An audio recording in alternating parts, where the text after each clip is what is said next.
बेटा, हमारे ख्याल से तो तू ये गलत समझ रही है। हाँ जी, मैं तो गलत ही समझ रही हूँ। वरना माफ कर दो, मैं यूँ कुश्ती नहीं लड़ सकती। रघुवीर जी, हमारे नजरिए से हमारा यूँ फैसला देखने की कोशिश करिए और हमने जाने की इजाजत दीजिए।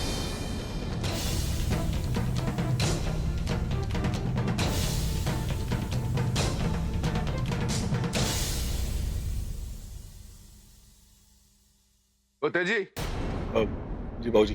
सुप्रीत जी को छोड़ के आ। आइए। अच्छा जी। ठीक है जी।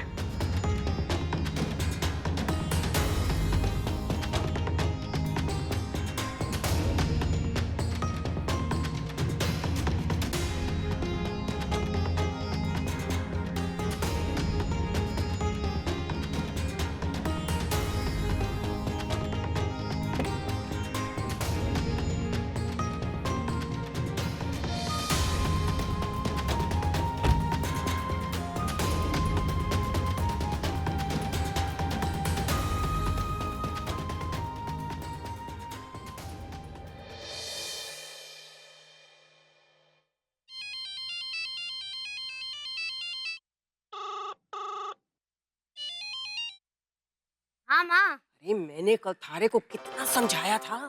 अरे आज तू कम से कम यहाँ होती, लेकिन तूने तो ना मेरी एक ना सुनी। इब क्या हो गया माँ?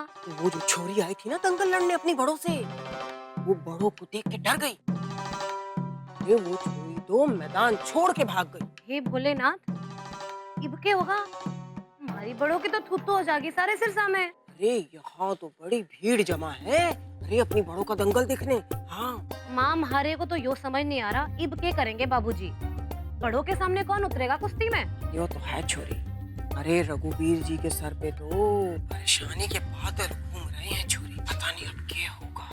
तू रुक, मैं ना तुझे बाद में फोन करती हूँ। हाँ, यहाँ कुछ मामला चल रहा है। ठीक से माँ। हो रघुवीर जी, ये तो बहुत बड़ी गड़बड़ हो गई। अब क्या होगा?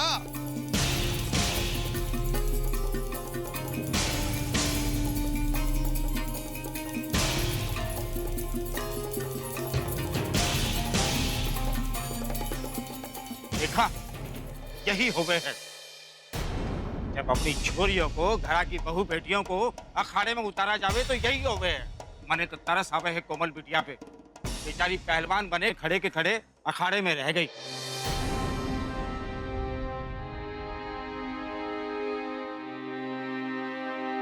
काम के भाई लोगों, अब इसमें बेचारी सुप्रीत कौर की तो कोई गलती ना से।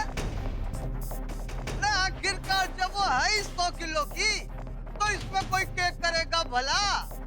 अरे वो छोरी तो अच्छे अच्छे पहलवान छोरों से भी भारी पड़ जाएगी, तो ठीक ना है?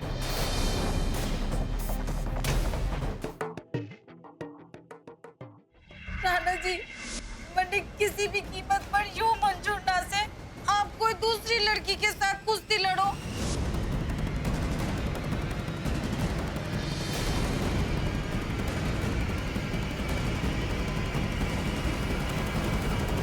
बाबूजी, अब आप जो कहना चाहते हैं उससे पहले मैं आपसे कुछ कहना चाहता हूँ, क्योंकि अगर आप अपनी बात पूरी कह गए तो मैं आपकी बात को टाल नहीं पाऊंगा और हर हाल में मुझे आपकी बात का मान रखना पड़ेगा।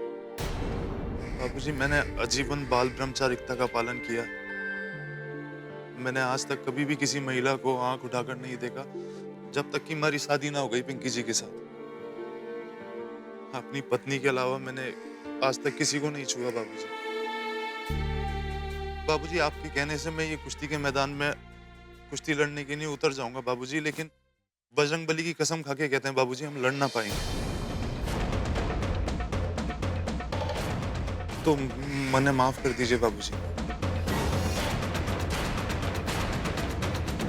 ये तो अहलावत परिवार के बड़े छोरे ने भी ना कर दी बड़ों से दंगल के लिए। छोरी ना घर के भीतर ही अच्छे लगे से, जब घर के बाहर आवे तो ऐसा ही तमाशा होता है। पता नहीं रघुवीर भाई साहब को क्यों नहीं समझ आ रहा।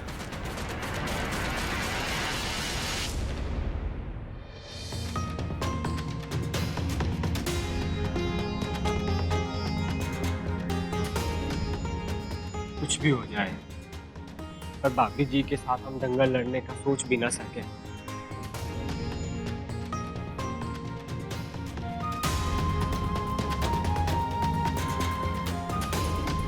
ना बाबूजी ना, जो काम राणा भाई ना कर पा रहे वो हम कैसे कर सकते हैं?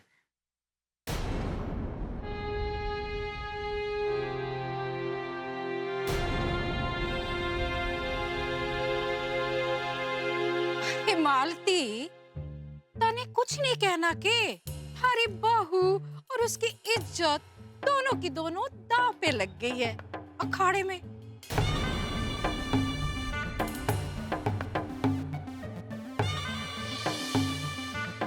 और हरी बोलती अभी से बंद से जो पौजा बता रही हूँ तना, कौन सी इज्जत थारे दांव पे लगा दिया हमने? यो तो खेल से। अरे माना ये एक सिर्फ खेल है, पर ये छोरों का खेल है, छोरों का। अरे कोई छोरी खेलेगी, कितनी शर्म की बात है। हाँ, छोरियों को ये खेल शोभा नहीं देता। धक्कड़ने पकड़ने पटकने वाला खेल हाँ? कोई छोरी खेले है क्या छोरों के साथ में?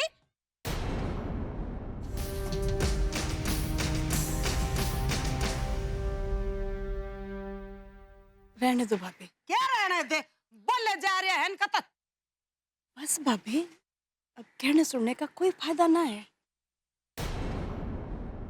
क्यों गीता, ताली तो एक हाथ से न बजे है। हाँ, ये बड़ो भी ना बड़ी सियाणी से।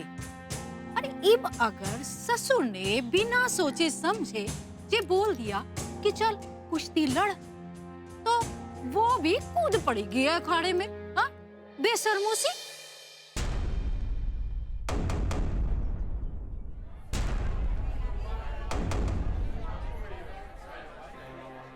अरे ससुर की तो छोड़ो, ये बड़ो तो अपने पति का भी लिहाज नहीं करती। इसके जगह कोई और छोरी होती तो कब का कुएं में कूदकर अपनी जान दे चुकी होती। यूं अपने परिवार को शर्मिंदा ना करती।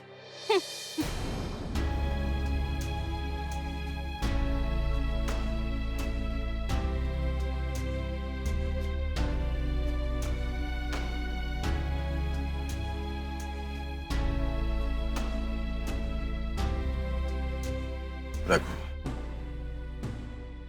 अब तो अपने लिए आगे कुआ पीछे खाई वाली बात हो गई। अब अगर दंगल ना करवा पाए तो लोग जिंदगी भर अपने को ताना देंगे कि हम दंगल भी ना करा पाए।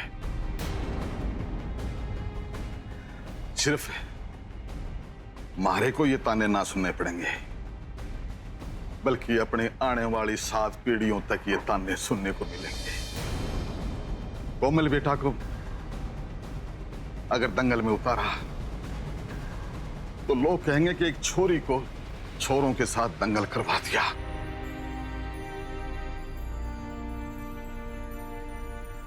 मारे को तो कुछ भी समझ में ना आ रहा। तू ही बता रखो, ये करें ये ना करें।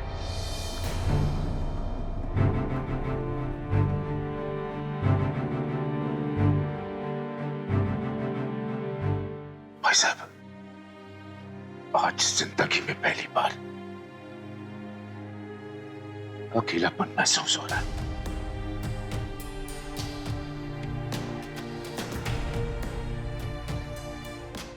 भाई आज अखाड़े में मजा आ गया। लक्का भाई तो बड़े भयंकर दर्द में। भाई लक्का भाई के ऐसे दिन आ गए हैं कि जनानियों से भी बड़ों की खैर नहीं। हे भगवान, इस मोटी को मेरी जिंदगी में क्यों लेके आया? आज अगर तू देवर जी को पूजा भी कर लेना वो भी कम से। उन्होंने आज तुझे पाल पाल बचा लिया। अरे जाके लकी जी को धन्यवाद तो बोल दे। तू बिल्कुल सही कह रही से पिंकी। मैं इब भी जाती सू और उनसे बात करती सू।